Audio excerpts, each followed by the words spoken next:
Welcome back, everyone. Oz here, and today I've got some consequences for you all. As per usual, I'll be reading you the post, giving you my opinions, and I hope you do the same down in the comments below. And without further ado, let's jump right into it.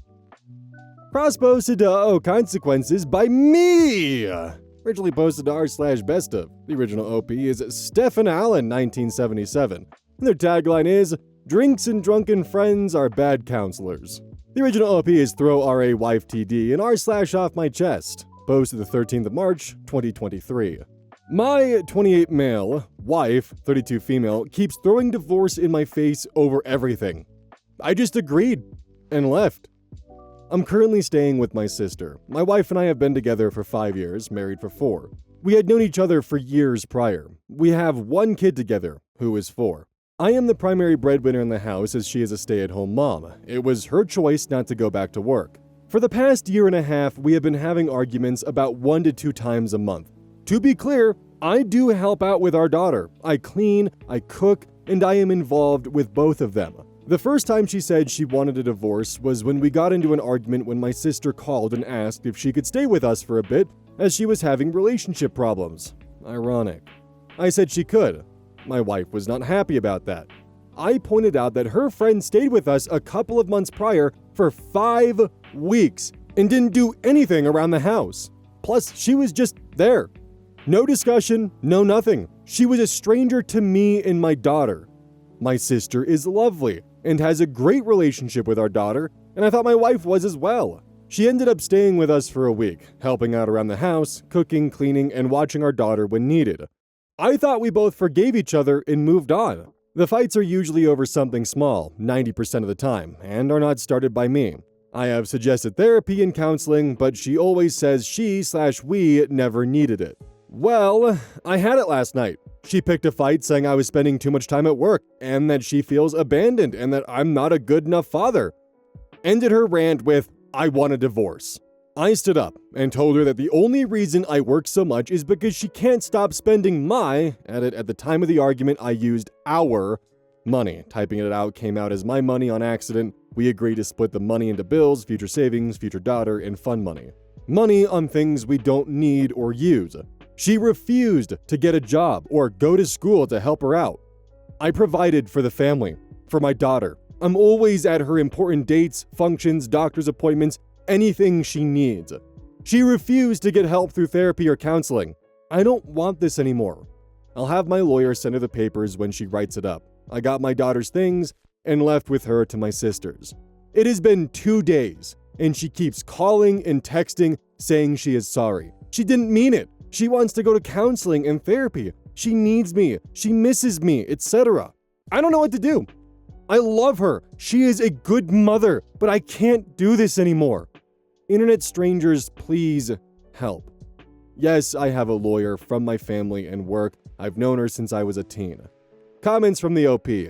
I have offered several times in the past to help her with finding work or going back to school. Every time, she would shut it down immediately. I told her I would reduce my hours to help, but we would have to cut back on spending.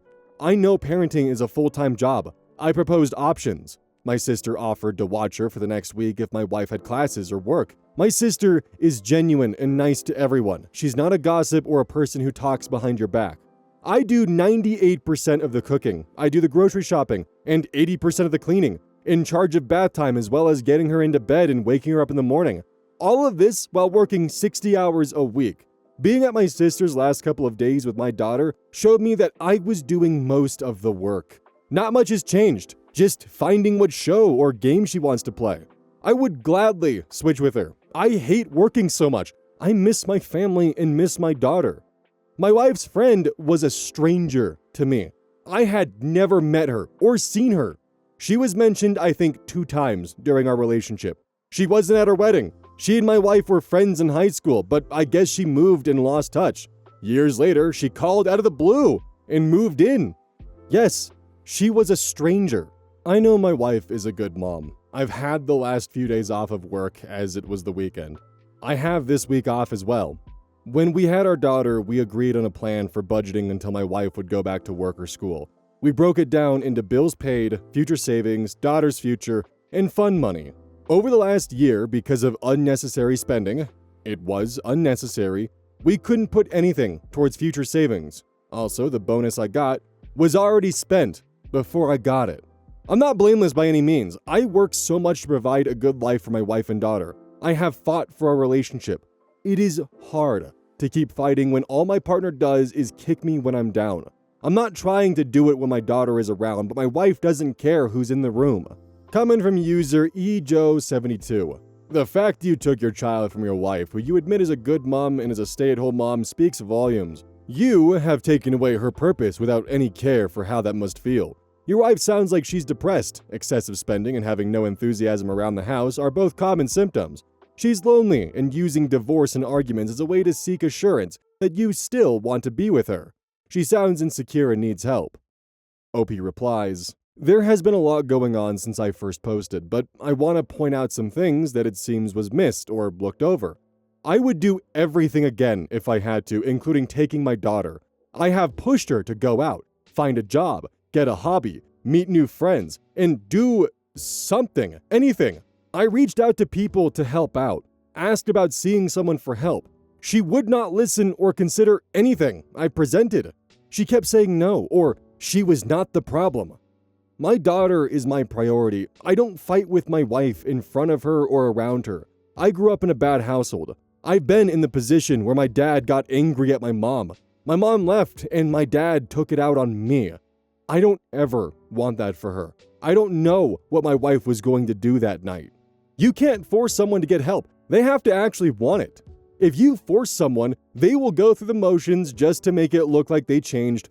I'm not blameless in this, but I can't raise my daughter with her thinking this is okay behavior, or this is how relationships are supposed to look like.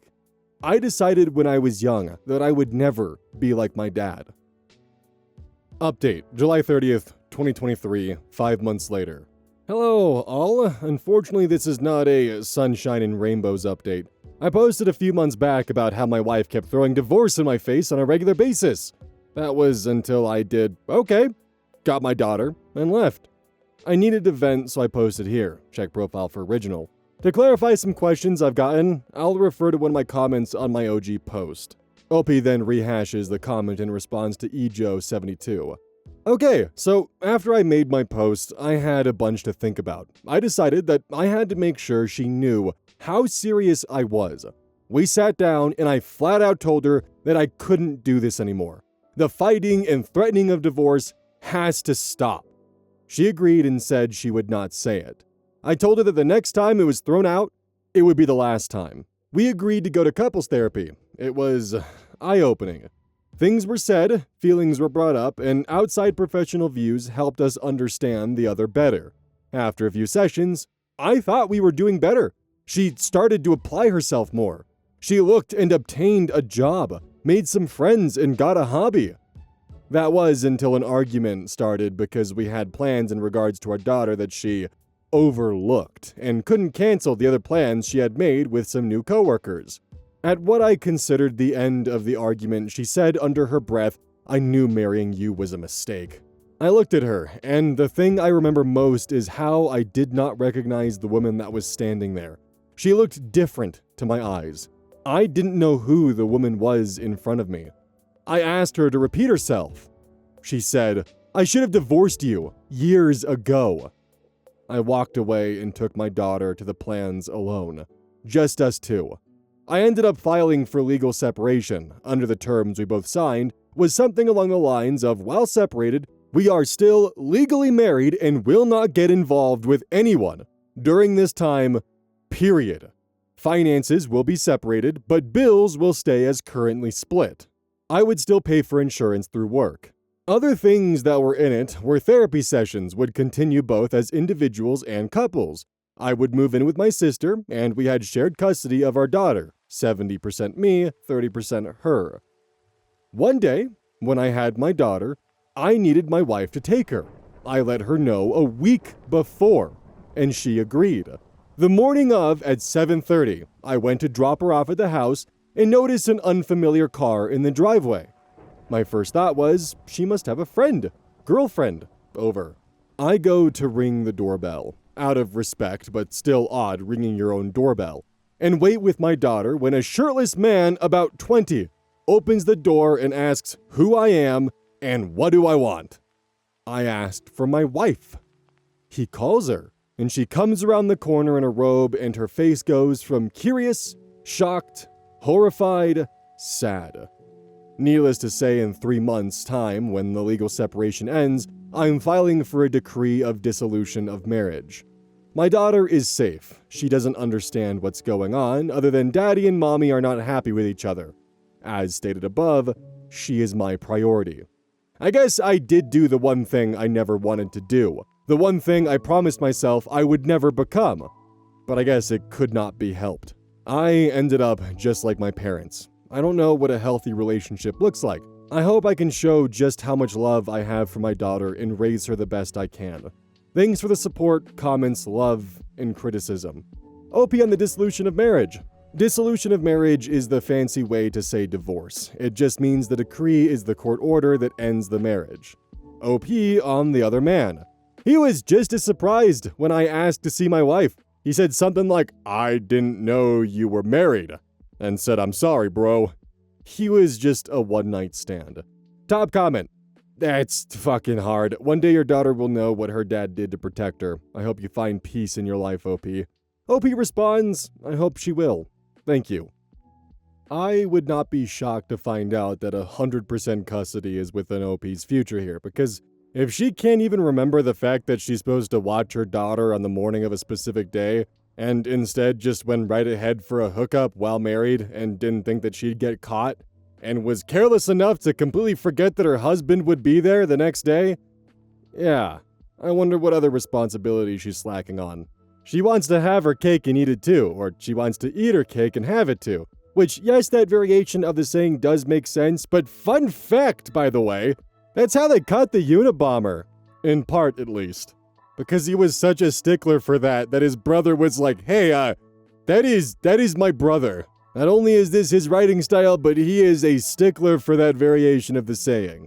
So now, every time that I go to say the saying, I want to say it correctly, but now out of spite, I kinda just keep saying it the wrong way, because it does actually make a lot more sense saying, you want to eat your cake and have it too, because the order of events makes sense, because, this is supposed to be about this post here, and not about the Unabomber getting caught because of his variations of saying a commonplace phrase. I don't even remember the context of what I was originally going to say, but I do remember that the comment by Ejo72 really pissed me off internally. By taking your daughter from your wife, who you admit was a good mother, you've removed her purpose in being from this world.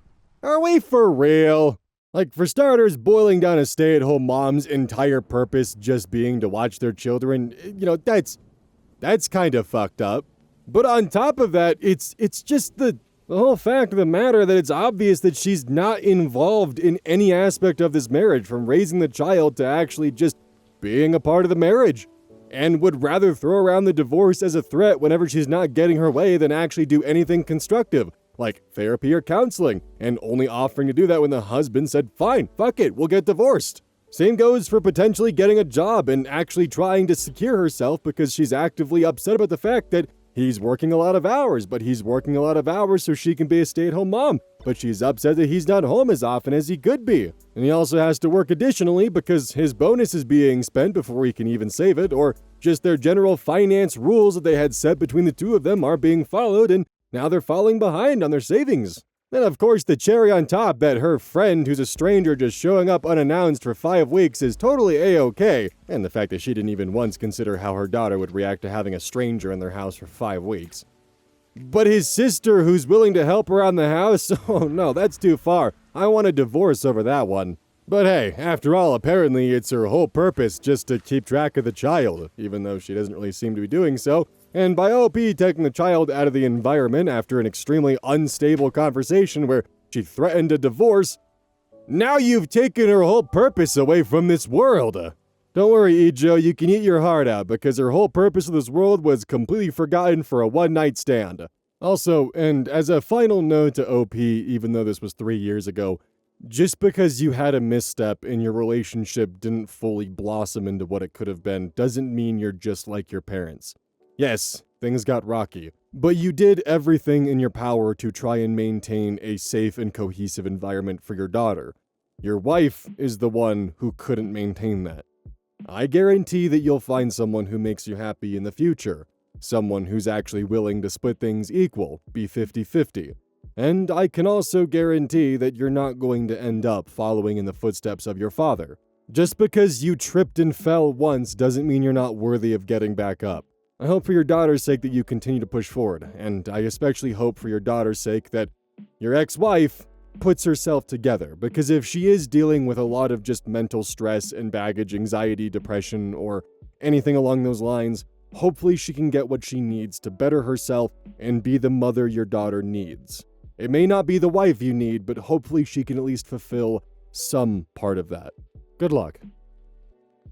Posted to UhOhConsequences by Little Soda Pop 13. Originally posted to r/bestof and was collected by Quality Proof. The original OP is DeadDrone999 and r/legal advice. Titled, Dog Ate My Neighbor's Drone. Am I liable? Not sure what to do. Earlier today, my neighbor came pounding on my door, screaming obscenities and shouting at me. When I finally got him to stop yelling, I found out that he was flying his drone in my backyard again. And this time, my dog finally managed to catch it and destroy it. He claims this was a $900 drone and I had to pay him right then and there. I refused and closed the door in his face. A couple hours later, police showed up to retrieve the drone. It was still in my yard, but my dog completely ignored it once it stopped buzzing and asked about the situation. They said the neighbor called them, stating that I refused him access to my yard to get it. That's not true, he never asked. I'm worried the neighbor will try to press charges against me for destruction of property or sue me. Will he have any legal standing if this does go to court? He has a history of flying his drone low over my yard to tease my dog. I've asked him to stop several times, which he always refuses, telling me that I don't own the air above my yard. I've called the police to complain once before. He was doing flybys over my dog and getting very close to hitting him. The police didn't say he couldn't fly in my yard, but did ask him to stop doing so in order to avoid conflict. That seemed to only egg him on. Update. A small update to my neighbor flying his drone in my backyard and attacking my dog. I was served a summons by a sheriff's deputy. Neighbor decided to take me to small claims over his drone. My mother-in-law is a paralegal secretary, so I was able to get a free consultation with a lawyer where she works to ask some questions about what to bring and how to prepare. He seemed genuinely amused that my neighbor was even trying to sue. He also suggested I countersue, and how I could possibly add in more damages. He also told me that my neighbor and I technically live within 5 miles of an airport, and even though it doesn't have a tower, technically that falls under FAA regulations. I called the hotline from Google and spoke to them about my neighbor's hobby of flying out of line of sight, flying several thousand feet in the air, flying near an airport, and made an inquiry into if he was registered to fly drones, saying he owned 2 very large drones. He already bought a new one. This one's almost 5 feet across. I don't know the weight of this, but it definitely is at least a few pounds. They took my information and have called me back, so I know they're investigating, but don't know anything else. Not sure if they'll tell me anything anyways. I brought both police reports to court, as well as several photos of my backyard, photos of our shared 8-foot-high privacy fence, medical bills for my dog, and a few short videos I had of him doing flybys over my dog in the past. His main argument to the judge was that I maliciously installed a table to allow my dog to jump high enough to catch his drone, which I, somehow, trained him to do. Which, yes, I had recently bought a new picnic table, but only so I have somewhere to sit and eat outside. I argued that his flying was causing my dog anxiety, and that's what provoked it. And thanks to y'all's advice, that my dog could have potentially died from ingesting part of the drone or if the drone hit him. In the end, he now has to pay me just under $2,000 for various vet bills, x-rays, dental exams, sedation, medication, etc. He's also banned from flying over my property, and I installed trail cams front and backyard just in case. He seems pretty upset with me, so I wanted to be careful. The only thing that could make this better is if the FAA finds a reason to fine him or take away his drones. There is in fact a dog tax. Here is the dog, and all I can say is you were antagonizing a husky. Not only will they make as much noise as goddamn possible, but also, just as a general heads up, Huskies are working dogs. If they get anxious and they find something to set their sights on, they're gonna figure it out. They're too smart for their own damn good. And if a Husky sees a way for it to increase its potential elevation to get to a drone that's harassing it, you bet your sweet bippy it's gonna do that. And it did. And then he decided to pull the, well, I'm gonna sue you. Yeah, that'll show him. Yeah, I should be able to harass your dog with no repercussions, and if anything happens to my drone, it's your fault because I was flying it above your yard, not in your yard. Makes me wonder if he purposely wanted to try to get the drone broken so he could get a refund on it so he could buy his new 5-foot drone. And he went and bought it because he thought, oh yeah, well obviously the court case will go my direction because why wouldn't it?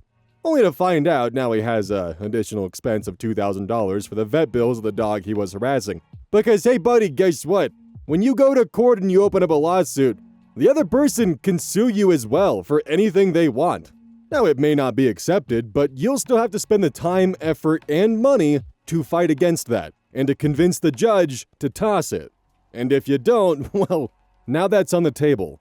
People really seem to think that just simply filing a lawsuit means you're gonna get what you want, but trust me, you're not going to. It's just going to be a time sink and potentially even a money sink if lawyers are involved. Like, unless you've done your research and have all your ducks in a row, I wouldn't bark up the tree of pursuing legal action. Because like this guy, he just assumed, oh, well, neighbor's dog destroyed my drone, so therefore he's gotta pay for it. Not realizing that, like, hey, if you antagonize an animal with a loud, buzzing drone that's flying above its head that the dog's just gonna see as metal bird prey, yeah, it's probably gonna be destroyed, especially after numerous instances and video evidence of you constantly harassing the dog and doing flybys. You were warned, and this is what happened. Also, now that the FAA is involved, which it's a shame that we'll never actually learn the outcome, the FAA doesn't fuck around. Drone pilots can be fined anywhere from $2,000 to upwards to $200,000, depending on what they're doing. Posted to, Consequences by Day of the Marsupial. Originally posted to r/entitled people. Entitled boss fires my cousin to replace him with AI, but now demands he comes back so they can blame him for AI's mistakes. I'm actually really happy this was cross-posted to UhOhConsequences because I literally have this in my folder for an Entitled People episode, and now I don't have to do that anymore. Not really sure if this is an entitled person situation per se, but I'm unsure as to where else to post this. Anyway, from June last year, 2025, to March of this year, 2026, I, female 31, had my cousin David, male 33, staying at my home here in California, as he moved here after receiving a job offer. He had my house as his California address and has me as his emergency contact. Long story short, David's company had a change in management in December of 2025. David, along with a number of people in his department, were fired back in February as new management replaced his team with AI. He moved back to the Northeast in March and now has a job in New York City. A few weeks back, I got letters addressed to David from the company he used to work for here in the Bay Area. I told David about it, and he told me to ignore it. However, a couple days later, I received a call from David's old manager, who I'll call Ryan, demanding to speak with him. Ryan said he urgently needed to speak with David, and I told him that David moved back to New Jersey. This pissed off Ryan, as he's been trying to get in contact with David, demanding that he return to work. 4 months after he fired David and his team. Ryan then asked what I did for a living. Not sure why he asked, but I frankly told him I'm a tattoo artist, and Ryan told me to tell David to get in touch with him. Oh, he is desperate. I then called David telling him that Ryan called me wanting to speak with him, and apparently he knew this already as Ryan has called David a few times, as well as sending David emails. Hence now, Ryan tried calling me when he stopped picking up Ryan's calls.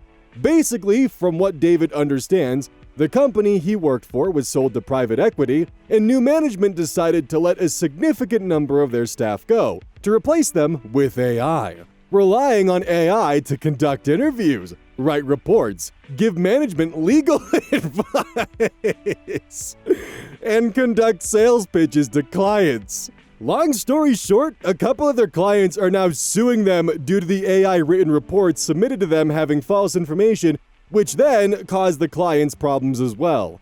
Oh, this might be more sinister. They might be trying to get the team back so they can push off all of the responsibility of the AI's mistakes onto the team of humans instead. David also told me of how the company tried to pass off AI as actual employees to speak with shareholders and clients, but that didn't go down so well. Case in point, the month before David was fired, so that'd be like January, he talked about how some clients flew in all the way from France to San Francisco in the largest part because they wanted to meet and speak in person with the analyst who wrote up a report or something like that. Only for David's manager to bring the clients into a conference room where David's manager sat the French clients in front of a TV monitor showing an interactive AI man who was the analyst that the clients can talk to. David's manager apparently let the French clients believe that the reports they received were written by a real employee, with David's manager then trying to argue to the clients that an AI employee is still a real employee. David believes that his former employer is trying to bring back employees not just to get them to fix their mistake, but also to pin the blame for management and AI's mistakes on them as well. Sorry if this was more of just a rant of how ridiculous David's former employer was, but I'm more baffled at how David's manager fired him, replaced him with AI, and then has the chutzpah to try to demand that he come back to them just so they can pin the blame on him and get David and his team to fix their mistakes. This fucking bubble could not pop fast enough. Oh my god. This stuff will certainly definitely help lead to that though. Like, the thing is, non-LLM AIs actually have really cool potential as an actual tool to be used by professionals. Not to replace the professionals, but as a tool. Like a local workstation AI model that can run on your device has infinitely more potential and usability than a sycophantic chatbot. Although there is a part of me that because of the ego of some CEOs and managers where, they go to these AI chatbots, they go, hey, can I replace my employees with your large language model? The sycophantic chatbot's gonna, of course, say, yes, of course you can. Obviously, I'm able to do this. Have you seen what I can do? Then they think, oh, cool. I can save so much money by nuking my entire development team and just having the AI do it. And then 4 months later, they're in for a very harsh lesson, as was David's manager in this post.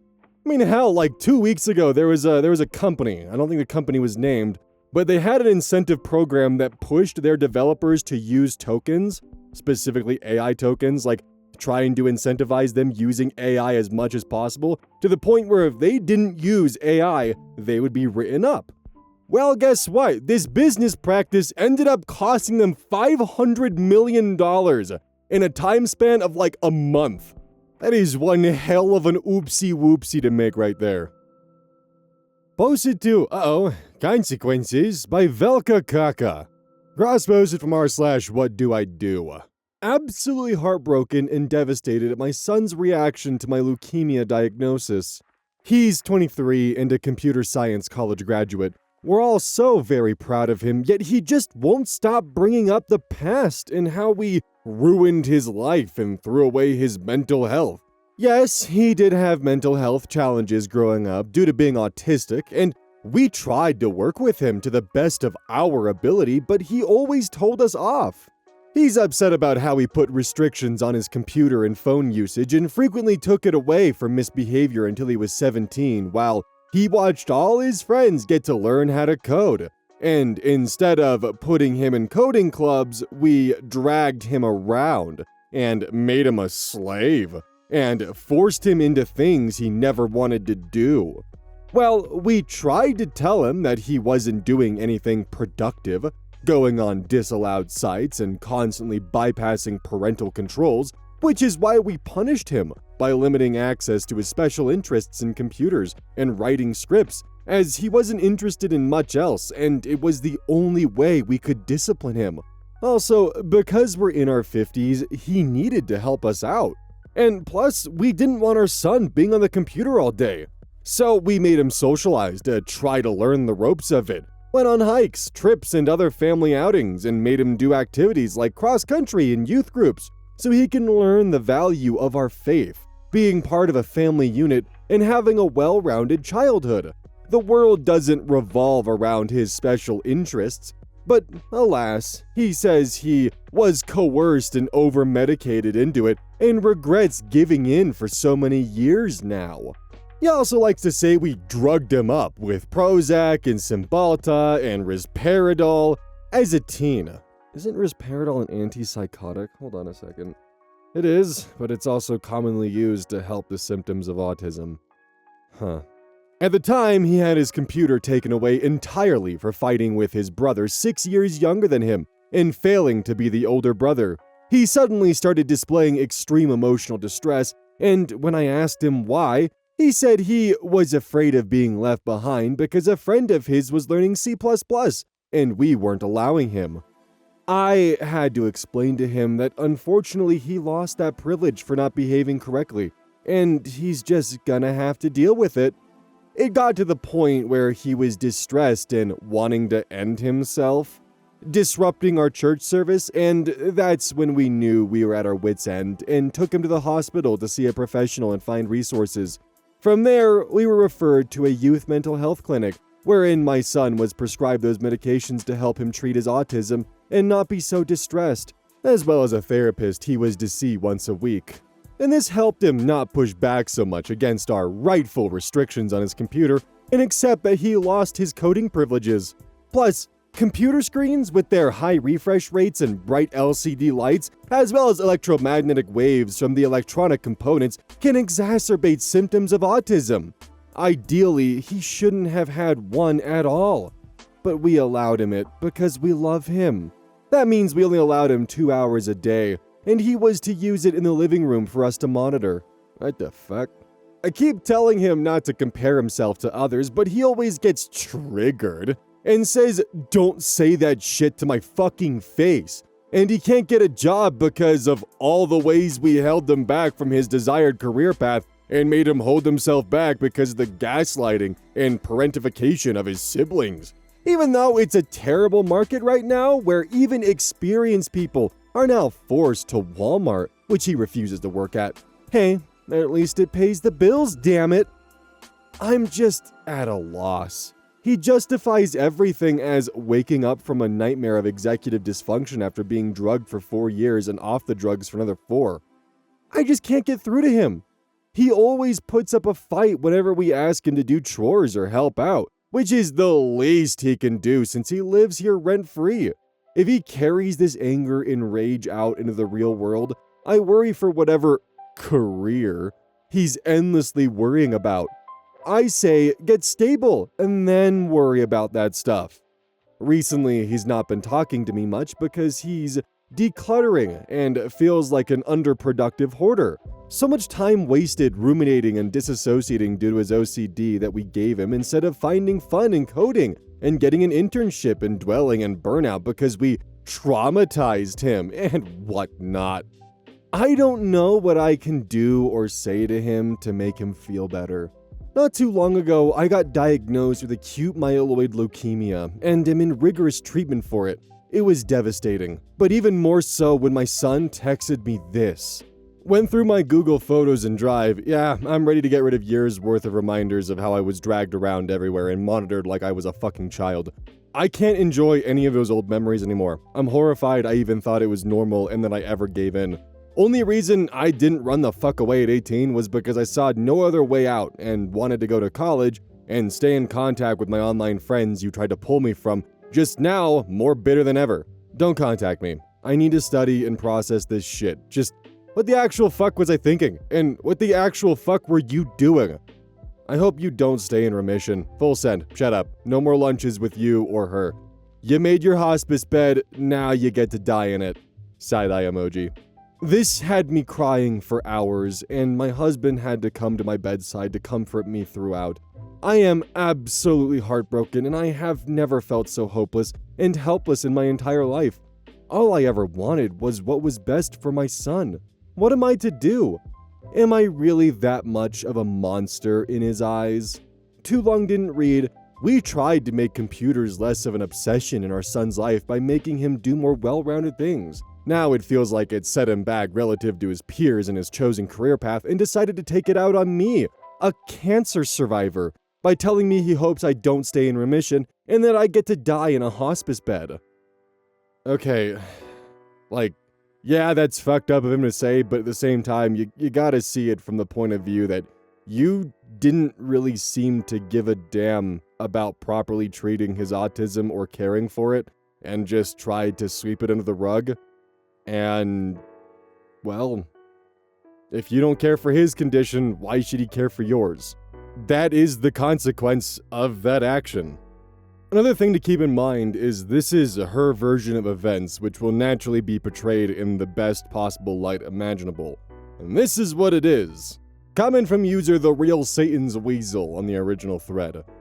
Kinda was trying to see it from your view, but you talked me out of it. Stay away from each other, for both of your peace of minds. User Sir E.D. Kalot comments this exactly. All I ever wanted what was best for my son. What am I to do? Am I really that much of a monster in his eyes? To quote J. Michael Starkinski, the monster never sees a monster in the mirror. We all have good reasons and justifications for what we do.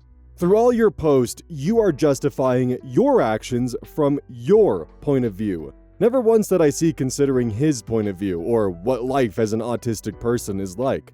You say you had to take away his computer to punish him. Why was it necessary to have a punishment for him? Is he a dog that needs a collar that zaps him when he misbehaves? Is there no way to motivate a kid other than taking away their passion? If you'd consult with any actual experts about autism, you'd know that passions like computers run very deep for autistic people. It's not like a kid who can't put down a video game, it becomes part of who they are.